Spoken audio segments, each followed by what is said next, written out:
Hello sewmates, welcome back to my YouTube channel. So in this video I'm going to be teaching us how to draft this plunge neckline. It's a deep neckline that has an asymmetric hemline. It also has a lacing at the back. So if this is something you like, don't forget to subscribe, comment, like and share. Thank you. So I've gone ahead to place the horizontal measurement. So from the waistline to the hip line, to the hemline, I marked 5 inches. So this is what we have. So the neck width and depth I'm going to be using is 3 inches, but to get your standard for it is your bust divided by 12. So I use 1 inch for shoulder slope. I got the midpoint of the armhole. I came in by half an inch, then I connected the lines together. So now this is me connecting the neckline. So now I'm going to be placing the nipple to nipple measurement, as you can see.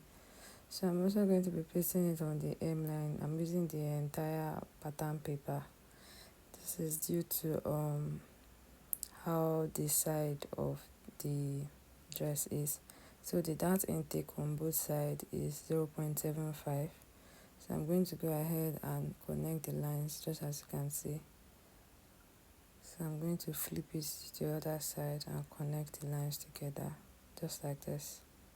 For the underbust contouring, on the side front I mark 0.75 and on the center front I mark 0.5. So I'm just going to go ahead and connect this to the dart legs like this. So now I'm going to flip my ruler and connect it to the bust point like this, and also do that for the other side just as you can see. So now I'm going to be placing the bust measurement divided by 4, the waist measurement divided by 4 plus the dart intake I took. So here I'm going to be placing the hip measurement. So I'm going to go ahead and connect the lines together just like this. So I noticed that I didn't place the exact measurement for the bust. So I'm going to go ahead and impute the correct measurement and connect the lines like this. So for the bust dart, the difference between the front and back waistline is 1 inch. So I'm going to mark 1 inch for the bust dart and connect it to the bust point like this. I'm going to get the midpoint of the shoulder, then connect it to the bust point like this, just as you can see. So now we are going to be opening up the bust dart and the shoulder dart. So here I am opening up the shoulder dart to the bust point. So I'm going ahead to cut out the bust dart up to the bust point just like this. So the next thing I'm going to do is I'm going to be closing the bust dart just like this. You use your paper tape to hold it down. Then you make sure that you reconnect the lines just as you can see. You reconnect the lines to avoid shortage. So the next thing now on the shoulder, so what you have in between there, you divide it by 2. So then you are going to mark it, half of it inside like this and half of it outside. So you're just going to indicate it below after 1 inch. So the next thing we are going to do, we are going to be opening up the bust dart so that we can close up the shoulder dart to the points that we marked earlier. So you are going to close it up to that first point that you marked. So you get your paper tape, you use it to hold it down, to secure it down just like this. So the next thing you are going to do now is you're just going to take another piece of paper, you put it underneath the bust point, the bust dart like this. So you're just going to use your paper tape to secure it down, just to like close up that space that we have there. So now you're going to be ruling your new shoulder line just as you can see. Then you're going to be connecting it to the midpoint of the arm sack just like this. So now you're going to determine the over bust. So here I marked 2 inches, so you must have determined that from your client's body measurement. So next I'm just going to rule out the new shoulder line. So on the center front and the side front, so on the center front I'm going to mark 0.75, then the side front I'm going to mark 0.5. So I'm going to go ahead and connect the lines just as you can see. So the next I'm just going to be determining which dart leg is more. So the one I have on the side front is more, so I'm going to be replacing it with what I have on the center front. and I'm just going to root a straight line across just like this. So the next thing, I'm going to determine how deep I want the plunge neckline. From the over bust, I mark 3.5 inches downward. So I'm going to go ahead and connect it like this, just as you can see. So this is for the plunge neckline. So I'm just going to go ahead and connect these darts together. I'm just going to connect it like this. Remember, I use 0.7 and 0.5, so I'm just going to be replacing 0.5 outward like this where I marked. So I'm just going to be reshaping the new armhole. Then I'm just going to be blending it up like this. So this is the new armhole that arm side we're working on. Now let's move to the bottom part. So there I marked 3.5 inches below the waistline. So I'm just going to root a straight line. But if you look at the dress carefully, the blouse, it looks slanted in front. So if you want to slant it, you might need to draft a full front. So next thing, I'm going to be marking 6 inches by the side. So then I'm just going to try to curve the lines like this, because it's a little bit curvy at the bottom part to give us an asymmetric hemline. So I think I extended it by half an inch. So depending on how long you want the side to be depends on you. So I extended it by the side by 0.75. So I'm just going to go ahead and reshape the lines like this. So I'm just going to reconnect the lines again. So this is what we have. I'm snatching the waist by 2 inches. So 2 inches divided by 4 is 0.5. So I'm just going to be marking 0.5 here. So I'm just going to go ahead and connect the lines. So you can snatch your waist by 3 or 4 depending what you want. So this is what we have. So for the back pattern, I'm going ahead to mark out the horizontal measurements. From the waistline to the hemline, I marked 5 inches.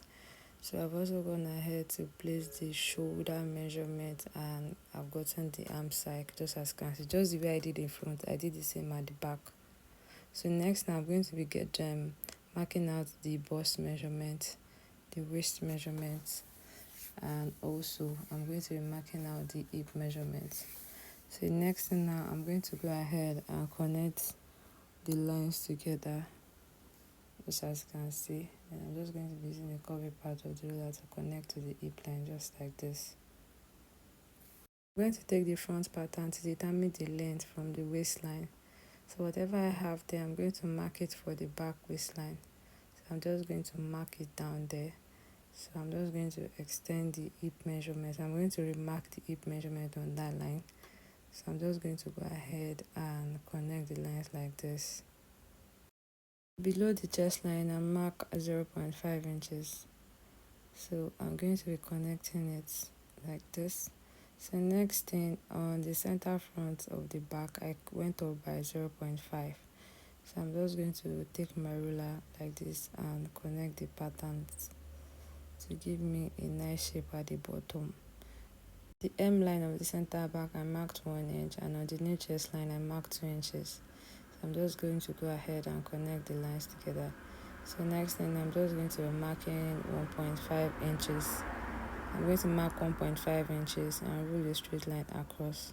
So this will serve as the lacing bar. Now let's move to the neckline. So below, for the neck depth, I measured 1.5 inches. So I'm going to go ahead and connect it. So then I marked 4 inches. I'm just going to be connecting it to that point like this. I'm using my curve rule to connect it. So this is what we have for the yoke. So around the new chest line where the yoke enters there, I'm going to be marking half an inch, and I'm going to be connecting it to the chest line by the side. We are going to be cutting out that point. We are going to be cutting out that part of the yoke. We are going to be cutting it out. So at the side of the new hemline, I'm going to mark 0.75, just like the way I did in front. So I'm extending it out a little bit. So then I'm just going to go ahead and connect it to the waistline. I'm going to connect it to the waistline. So next thing, for the waist snatching, I'm going to mark the 0.5 for the back. So in total we are using 1 inch for waist snatching for the back, then waist snatching for the front too was 1 inch. That's 0.5 on both sides. So I'm just going to go ahead and connect the lines like this. Next thing, I'm going to go ahead and cut out the pattern paper. So remember, as I'm cutting this out, I've already cut that part of the yoke out. That is 0.5 that I marked. So next thing is to also cut out the front pattern, as you can see. So this is me cutting out the yoke for the front pattern. So carefully cut out your patterns. Please, if this is something you like, please don't forget to subscribe, comment, like and share, and also drop your comment in the comments. So for the yoke, I'm going to be closing up that point. So when I close that part up, I'm going to be using my paper tape to secure it down. So I'm going to label it as the yoke, which is for the front. Here I have to cut on fold when cutting. So next thing now, I'm going to take up the bust darts. So I'm also going to close the bust darts. I'm going to use the paper tape to also hold it down. So this is what we have. I'm going to be placing the front side and the back pattern together. So this is, I'm going to be placing both the waistlines together. This is to determine if they are both equal. I noticed that the back pattern is more than the front pattern, so I'm just going to do it in a way whereby the back pattern aligns with the front or the front aligns with the back. But in this case, I'm cutting out the back, so the back must align with the front. So I already blend this out. So now, as you can see, the two lines are meeting each other. So by the time you are cutting, you won't be having any shortage at all. So that is the reason for doing this. Now let's talk about the dress. So now if you look at the dress closely, it has a skin net. So you'll be using this yoke to cut out the skin net on fold. You'll be using this to cut out the skin net. So on top of the skin net is you are going to be placing your translating net. So the way the design of the translating net is now, you can do that on your dress foam. If you have a dress foam, or probably when your customer comes for fitting to get a nice fit, you can do that. And again, and if you look at the picture closely, there's something going on around the bust part. That's like the under bust. I'm not really sure what's going on. And again, when you are using your translating net, you are going to be using the edge of the translating net. In Yoruba we call it etiaje, something like that. So you're just going to be using the edges. So I'm not really sure what's going on around that under bust, but I know there's something going on there. Okay, so thank you guys for watching. Please don't forget to subscribe, comment, like and share. Thank you.